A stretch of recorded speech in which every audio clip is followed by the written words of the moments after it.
This video is designed to help my algebra class in Chapter 11, Section 8, which is on multiplying and dividing radical expressions. This is the first in a series of videos.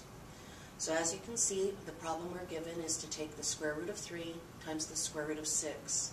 Both of these are inside of square root symbols, so we'll start by multiplying 3 by 6, and we get the square root of 18. Now we need to remember our perfect squares, and if we look, 18 is not on the list. So if you recall, we're going to say, does 16 go into 18 without a remainder? No. Does 9 go into 18 without a remainder? Yes, it does. It goes in twice. So the square root of 18 becomes the square root of 9 times 2, which is the square root of 9 times the square root of 2. The square root of 9 is 3, so the final answer is 3 square root of 2. Now let's try it when it's written as an exponent. I have 2 square root of 5 squared. Do you remember what it means to square something? That means we multiply it by itself. So I can rewrite this problem as the 2 square root of 5 times the 2 square root of 5.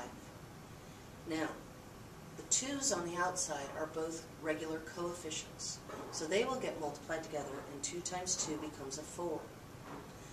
The 2 square roots are the same kind of thing, so they get multiplied together, and the square root of 5 times the square root of 5 is the square root of 25. Well, 25 is a perfect square, and its root is 5. So now I have the problem 4 times 5, because I have to remember to bring down that coefficient of 4. 4 times 5 is 20, and I'm done.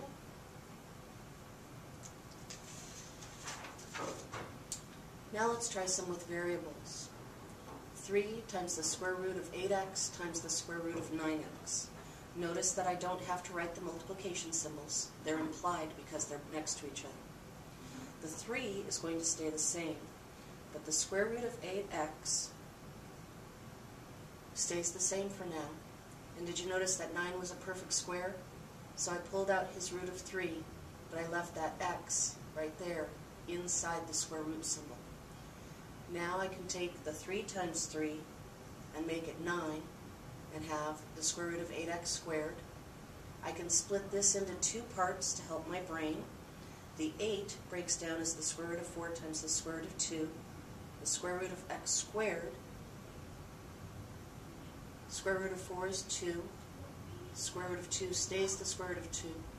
The square root of x squared is x. 9 times 2 is 18. We want to put the x next and the radical 2 last.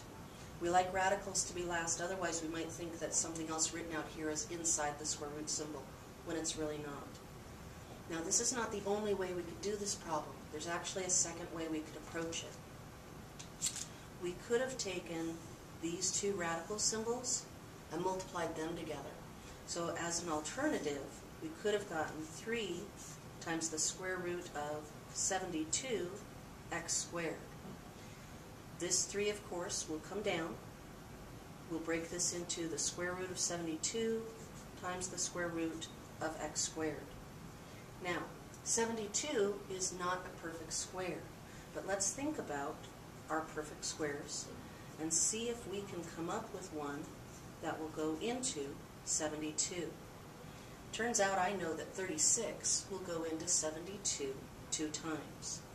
So again, this 3 is going to stay the same, but the square root of 72 is going to become the square root of 36 times 2, and the square root of x squared is of course just x. Well, now I have this 3.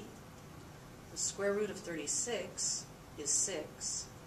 This 2 stays in the radical, and of course here's my x. 3 times 6 is 18. I want the x to come next, and I want the radical 2 to stay at the end. So 2 ways to do the problem, but I get to the same answer. As long as you follow all of the rules, there's no hard and fast decree about what order you have to apply the rules in. You simply have to apply them all. So here are 4 for you to try. Number 1 is the square root of 5 times the square root of 20. Number 2 is 4 radical 3, that quantity squared. For number 3, 6 times the square root of 3x times the square root of 27x. And number 4, the square root of 25x squared times the square root of 75x.